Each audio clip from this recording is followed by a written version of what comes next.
The Solaris was unlike any ship the alien cadets had ever seen. Its massive hull gleamed under the cold light of distant stars, a symbol of power and authority in the galaxy. Inside, the cadets, a group of young warriors from various planets, sat in the briefing room, nervous but eager. They had trained their whole lives for this moment, the moment they would begin their military careers. Today they would watch the human wars and study Earth's past conflicts as part of their education. The cadets knew little of Earth, except that it was a young, primitive planet, a planet known for its chaotic history and unrefined way of life. They had heard that humanity was violent yet weak, no match for the advanced races in the galaxy. But now they were about to see Earth's wars for themselves, and none of them could have predicted what would happen next. At the front of the room stood their instructor, Commander Valara, a stern figure who had seen countless battles across the galaxy. Her voice was calm, but there was a sharp edge to it. "Today," she began, "you will study the history of Earth's wars. These humans, despite their lack of advanced technology, managed to survive in ways that no other species could. Watch closely. Learn from them." The cadets nodded, ready to witness what they assumed would be little more than a study in human failure. After all, the idea of a species so young managing to wage war against one another was, in their eyes, nothing special. The Solaris's war archives hummed to life, and the first footage began. On the screen, explosions lit up a dark sky. Soldiers, human, soldiers, crawled through mud and blood, struggling to survive. The sound of gunfire echoed through the room, and the cadets flinched, unsure of how to react. Jirik, a young cadet from the planet Vale, watched intently. He had always been told that human technology was crude, their weapons inferior, but the scene unfolding before him was nothing like he had imagined. These humans were fighting with everything they had: fear, anger, desperation. They didn't have the speed or the strength that his species had, but they had something else. Something that made Jirik's chest tighten with a strange feeling he couldn't name. "Why are they still fighting?" Ralnar, the cadet leader, asked, his voice low and full of disbelief. "They're outnumbered. They have no chance." Another cadet, Arla, shook her head, clearly disturbed. "They don't seem to care about the odds," she said. "They just keep going no matter what." The footage shifted. More explosions, more soldiers, more chaos. But this time, Jirik noticed something different. It wasn't just the brutality of war that caught his attention. It was the look in the humans' eyes. They weren't just fighting to win, they were fighting to survive. They weren't just warriors. They were survivors. Jirik's mind raced. What kind of creatures were these humans? How could they endure so much pain, so much loss, and still keep fighting? The others were silent, the weight of what they were watching settling in. The room was thick with confusion. The cadets had expected to see the weakness of humanity, but instead they saw something much more complicated and much more powerful. The footage on the screen shifted, and a new scene appeared. This time it was a battlefield filled with chaos. The air was thick with smoke and the ground was covered in blood-soaked mud. The cadets leaned forward, their attention now fully captured. Jirik's eyes widened as he watched the humans struggle through the destruction. It was World War II, a battle he had only heard of in passing but never imagined would be so intense. Human soldiers, covered in dirt and sweat, charged across the beach under heavy fire. The deafening sound of machine guns filled the air as the cadets watched in silence. Jirik's heart pounded in his chest. These humans, with their outdated weapons and limited armor, were facing an enemy far stronger than they were. Yet they didn't retreat. They didn't hesitate. "They're insane," Arla whispered, her voice trembling. "They're running, straight into death." But as Jirik continued to watch, he realized something. The humans were not running into death. They were charging toward it because they had no other choice. It was not a mindless act of bravery. It was survival. They were fighting for something more than victory. They were fighting to protect their home, their people, and their way of life. Jirek's thoughts were interrupted when the camera zoomed in on one soldier, a young man who appeared to be no older than a human in his early 20s. He was bleeding from a wound in his side, yet he kept pushing forward, his eyes locked on the enemy lines. His face was covered in dirt, but his expression was one of pure determination. Jirek could almost feel the weight of his fear, yet this soldier didn't stop. "Why do they do this?" Ralnar asked, his voice full of disbelief. "They know they can't win. Why don't they retreat?" Jirek thought for a moment, before responding. "I think they don't know how to stop fighting. They don't know how to give up." The soldier on the screen finally collapsed, but not before taking down 2 enemies with him. The other soldiers, despite the overwhelming odds, kept pushing forward, refusing to let their fallen comrade's death be in vain. Jirek had seen battles before, battles where superior forces crushed weaker enemies with little effort. But this was different. These humans were not fighting for power or dominance. They were fighting for survival, and that gave them a strength that Jirek had never seen before. The footage continued, showing more of the brutal battle. Jirek's mind raced as he processed what he was seeing. The humans were not fighting to win.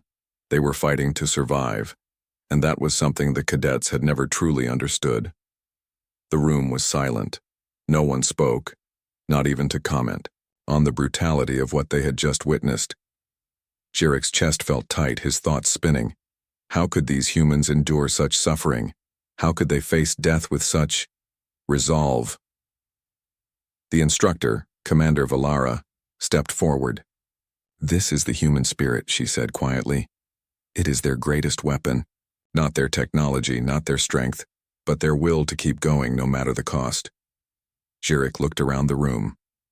The cadets, who had once considered themselves the pinnacle of military strength, now seemed small in comparison.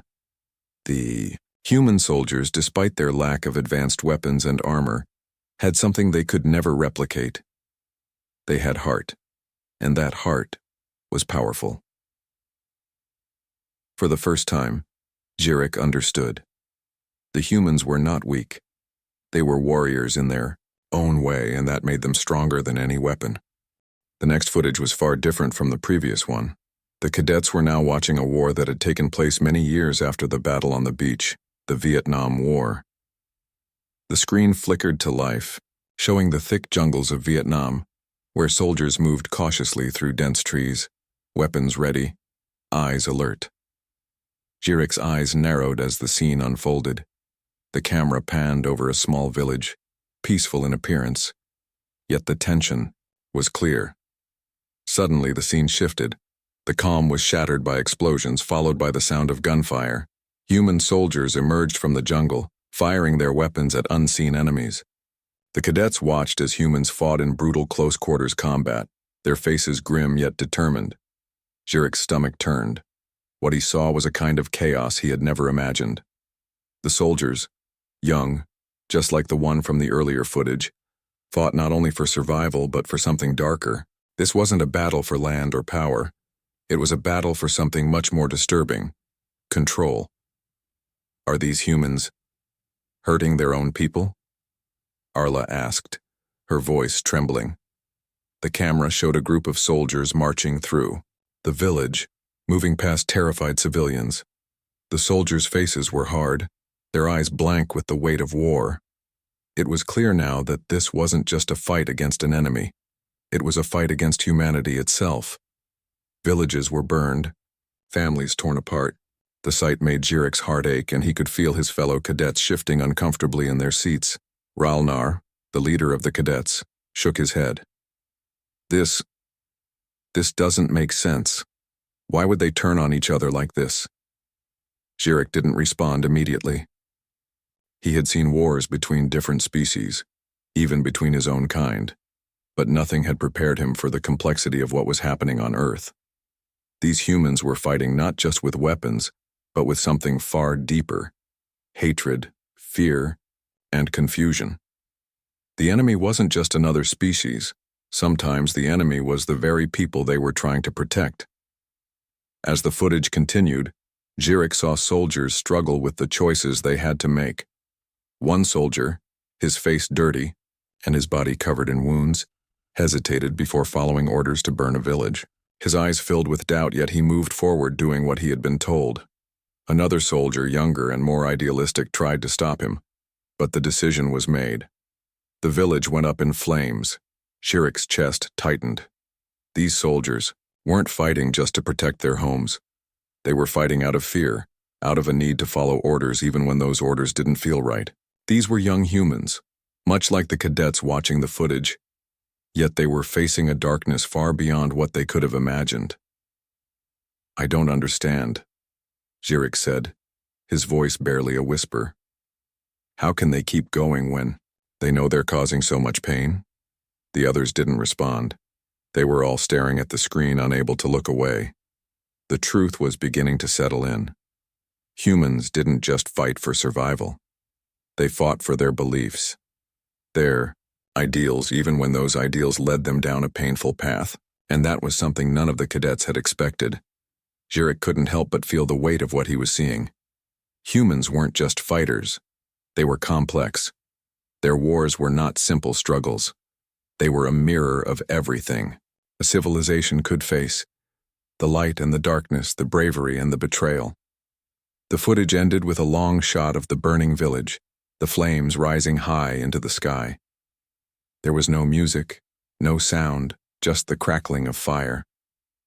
The cadets sat in silence, the room heavy with the weight of what they had just witnessed. The footage ended, but the room was still. No one moved. The cadets sat in complete silence, unable to shake off the disturbing images they had just seen. The brutality of the Vietnam War had left them unsettled. They had been taught to view war as a clean, tactical thing, a battle of advanced technology and superior strength. But what they had witnessed on the screen was far from that. War wasn't just about fighting enemies. It was about human emotions, ideals and sacrifices, things none of them had prepared for. Shirik sat at the back of the room, his arms crossed, staring at the darkened screen. His mind was spinning. The humans weren't like any species he had encountered before. They weren't just warriors. They were something deeper, more complex. And yet it was clear that their wars were tearing them apart. The darkness of what they had seen was still weighing heavily on him. Arla, sitting beside him, broke the silence. "I don't get it, Shirik," she said quietly, her voice shaking slightly. "Why do they keep fighting like this? Even when it's tearing them apart, why don't they stop?" Shirik thought for a long moment before answering. "I think they don't know how to stop. It's like they're driven by something they can't control. It's not just about surviving anymore. It's about something inside them." Arla frowned, looking uncertain. "But that doesn't make sense. They're hurting each other. They're destroying their own people." "I know," Shirik said. "But maybe it's that very thing, the need to keep fighting, that makes them strong. They fight not because they want to, but because they can't stop. Even when they're wrong, even when it hurts, they don't stop." There was a long pause as Arla absorbed his words. The rest of the cadets were equally silent, their faces a mix of confusion and awe. They had come to study human tactics, but what they were learning was far more than that. They were learning about the human spirit, the drive to keep moving forward, even when the path was uncertain, even when the cost was too high. Shirik leaned back in his chair, staring out of the large viewport of the Celeris. The stars were bright, cold, and distant. He wondered if humanity felt as distant as those stars sometimes. The wars they had watched had shown him the darker side of Earth, but also something else, something he didn't understand yet, but knew he had to. He stood up and walked to the observation window, his thoughts heavy. The rest of the cadets followed, though none of them said a word. They all needed time to process what they had just seen. Shirik's mind was still spinning, but he couldn't stop thinking about the humans. How could they fight like that for so long, against such overwhelming odds? In the distance, the stars seemed to blink in rhythm, like they were alive, like they were watching. Shirik couldn't help but wonder, what was it about the human spirit that made them endure even when it seemed impossible? As the other cadets stood with him, gazing out at the cold vastness of space, Jirik spoke again, his voice soft. Maybe it's not about winning. Maybe it's about something else. Something that makes them keep going, no matter how much they've lost. The cadets remained quiet, but Jirik could feel the shift in the room. For the first time, they weren't just soldiers. They were students of something deeper, something that was still out of their reach. And perhaps, just perhaps, that was the most important lesson they could learn. The next footage flickered to life, pulling the cadets' attention back to the screen. This time it wasn't a war zone they were seeing, but something that felt even more profound: human resilience in the face of adversity. The screen showed a group of human civilians in the midst of a disaster struggling to survive. A natural disaster had torn through their city. Buildings were destroyed, the streets flooded, and chaos ruled. But what caught Jirik's attention was not the destruction. It was the people. Human survivors covered in dirt and drenched by rain moved through the wreckage. They didn't have advanced technology or powerful weapons to defend themselves. Instead, they used what they had: each other. Jirik watched in awe as one group helped an elderly woman climb over the rubble, while another gave water to a child, whose parents were lost in the flood. The footage was filled with moments of kindness, moments of humans helping one another when the world seemed to be falling apart around them. These people, even in the middle of destruction, they help each other? Arla asked softly, her voice full of disbelief. Jirik nodded slowly, his mind working to process the images on the screen. Yes, they don't have the technology to stop the storm, or the power to rebuild their cities right away. But they have something else. They have each other. He couldn't help but feel a stirring inside him. This was something he hadn't expected from humans. In their wars, they had shown great courage, even in the face of certain defeat. But here, in a disaster that was not caused by any enemy, they showed something just as powerful: a deep, unshakable need to protect one another. The strength wasn't in their individual actions. It was in the way they came together, despite everything that had gone wrong. The footage continued, showing more scenes of human cooperation. A group of survivors formed a human chain to rescue people trapped in the floodwaters. Another group helped rebuild makeshift shelters, sharing what little they had with strangers. Even when their own homes had been destroyed, they worked together, determined to make sure no one was left behind. Jirik felt his chest tighten. He had seen many species come together in times of war, but this was different. Humans weren't just fighting to win. They were fighting for their lives, their families, and their communities. Even in the worst of times, they chose to care for one another, choosing solidarity over survival. The room was quiet as the cadets watched the footage. Even Ralnar, usually the first to speak, remained silent. The human's actions on the screen had shifted something inside him, just like it had shifted something in Jirik. There was power in their compassion, something none of the cadets had expected.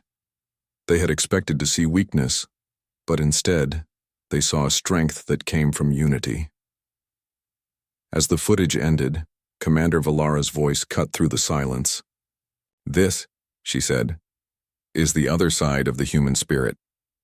In times of disaster, when they face the unimaginable, they choose to come together.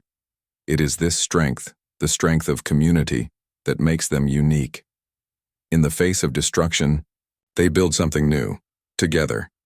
Jirik looked around at his fellow cadets. For the first time, he saw the same awe in their eyes that he felt inside. Humans were more than warriors. They were survivors in every sense of the word. And that, he realized, made them something far more dangerous than he had ever imagined. The screen flickered again, this time showing the aftermath of a battle. Jirik leaned forward in his seat, sensing that what they were about to see was different from everything they had witnessed before. The scene was calm, too calm, yet there was an undeniable heaviness in the air. The camera panned across a battlefield littered with the remnants of war. Broken weapons, abandoned tanks, and the lifeless bodies of soldiers, both human and alien, lay scattered in the dust. The footage was from a war that had taken place in the not-so-distant past.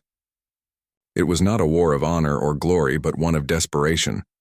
The humans, despite their small numbers and limited technology, had fought relentlessly. And in the end, they had won. But at what cost? As the camera zoomed in on the soldiers, Zhirek saw the faces of the human survivors. They were not celebrating their victory. Instead, their faces were empty, haunted by what they had lost. One soldier, standing in the middle of the battlefield, slowly lowered his rifle. His hands shook as he looked around at the destruction, the weight of the lives lost pressing down on him.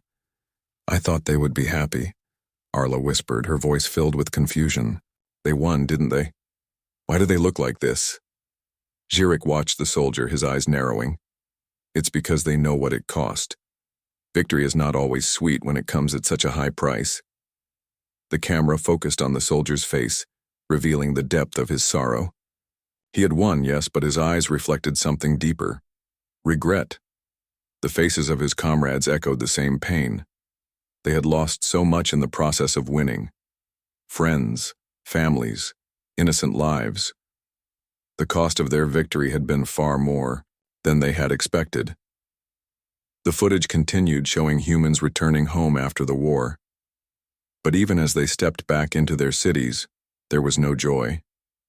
There was no celebration, only quiet mourning for the lives that had been lost. Zhirek felt a lump form in his throat. He had seen the aftermath of many wars in the galaxy, but this was different.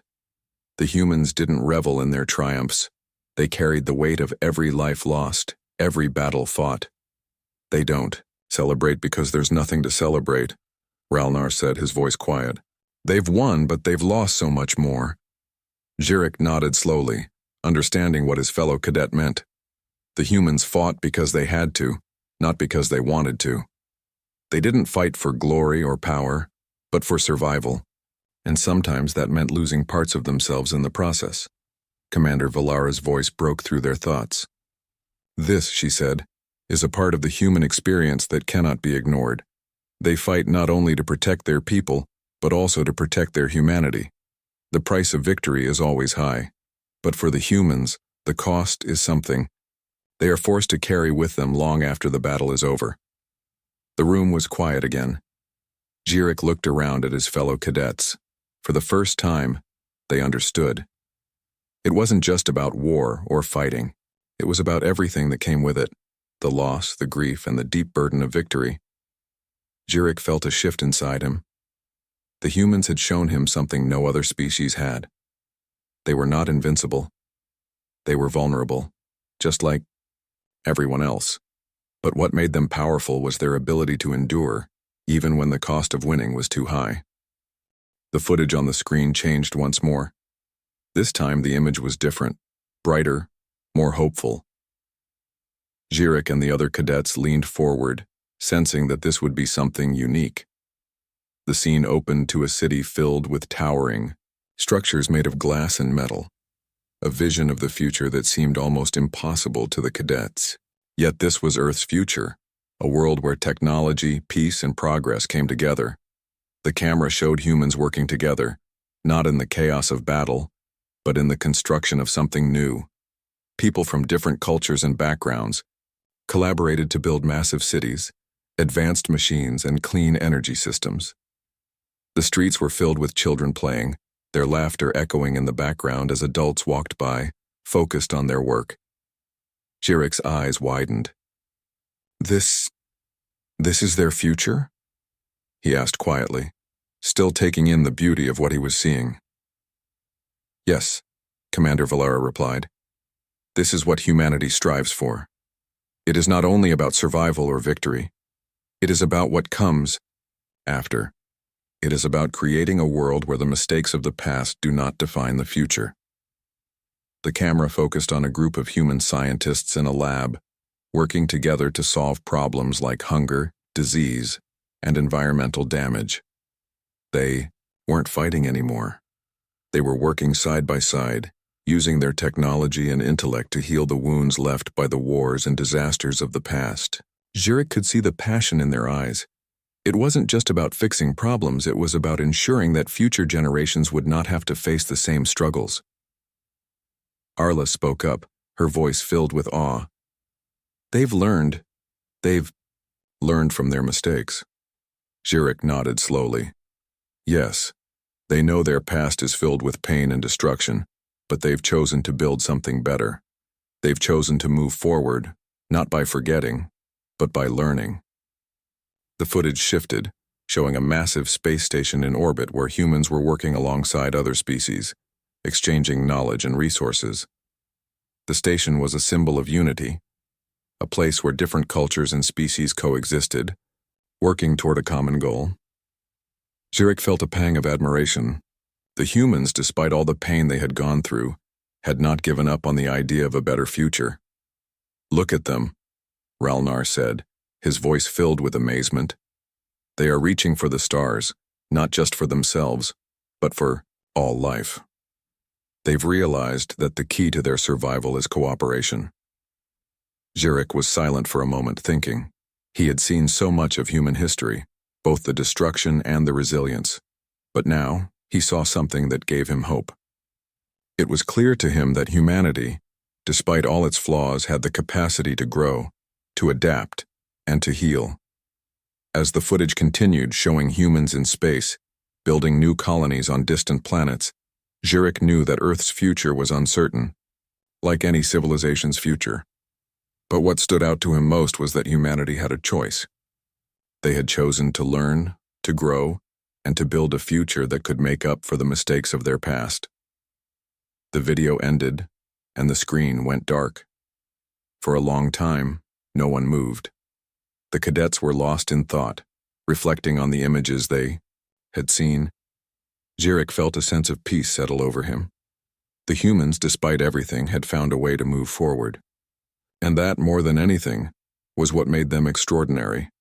I think, Zhirek said softly, breaking the silence, that the most powerful thing about humans is not their strength, but their ability to believe in something better. Even after everything, they still believe in the future. The cadets were still processing everything they had seen. For hours, they had watched the history of humanity unfold before them, its wars, its struggles, its victories, and its failures. Now, as the final footage ended, they sat in the darkened room, lost in thought. Zhirek, who had been silent for some time, finally spoke. "I don't think I'll ever look at them the same way again," he said, his voice heavy with new understanding. "At first I thought they were just another species, primitive like many others we've encountered. But now I see them differently." Arla, sitting next to him, nodded. Her eyes were distant, as if she were trying to sort through everything she had learned. "I always thought that the strongest species were those who could conquer the most. But humans, they're different. They fight, yes, but they also grow. They learn." Zhirek turned to her, a thoughtful expression on his face. "They fight not just for survival, but for something more. Even when it costs them everything, they keep going. And somehow they always find a way to build something better. Even when their wars destroy them," Arla said softly. "They still believe in the future, in something beyond the battles they fight today." Commander Valara, who had been silent throughout the session, now stepped forward. Her gaze was firm as she looked at the cadets. "The humans you've seen in these videos are not perfect. They are flawed, like every species. But what makes them stand apart is their ability to keep going, to learn from their mistakes, to heal and to rebuild. You've witnessed the darkest parts of their history, but you've also seen their capacity for hope." The room was quiet as Valara's words sank in. Zhirek felt a strange mixture of awe and respect. The humans, despite all their flaws, had something that no other species he had encountered possessed: a willingness to believe in a better future, even when the present seemed hopeless. It was a strength that went beyond weapons or technology. Ralnar, who had been reflecting on the footage, finally spoke. "But what if they fail? What if their future doesn't come to pass?" Valara looked at him, her eyes softening. "Every civilization faces that question. No one can predict the future with certainty. But what matters is that they continue to try. They push forward, even in the face of failure, because they know that the fight for a better tomorrow is worth it. And that, cadet, is what makes them resilient." Zhirek felt something inside him stir, He had always been taught to focus on strength, the ability to conquer, to dominate, to win. But now he understood that true strength wasn't just in victory. It was in the willingness to learn, to grow, and to keep moving forward, no matter how difficult the path. Maybe, Zhirek said quietly, the strongest species aren't always the ones who fight the hardest. Maybe they are the ones who never stop trying. Valara smiled at him, a rare expression of approval. Exactly. And that, Zhirek, is a lesson we can all learn from. The human spirit is not defined by the wars they fight, but by the hope they carry for the future. The room was still, but the cadets all felt the weight of the lesson. They had come to study the humans, to understand their tactics and their history, but in the end, they had learned something far more valuable: the true power of the human spirit. As they left the room, Zhirek couldn't help but glance back at the darkened screen. The images of war and destruction still lingered in his mind, but now so did the images of hope, resilience, and the promise of a better tomorrow. And for the first time, he understood what it meant to truly fight for something greater than oneself.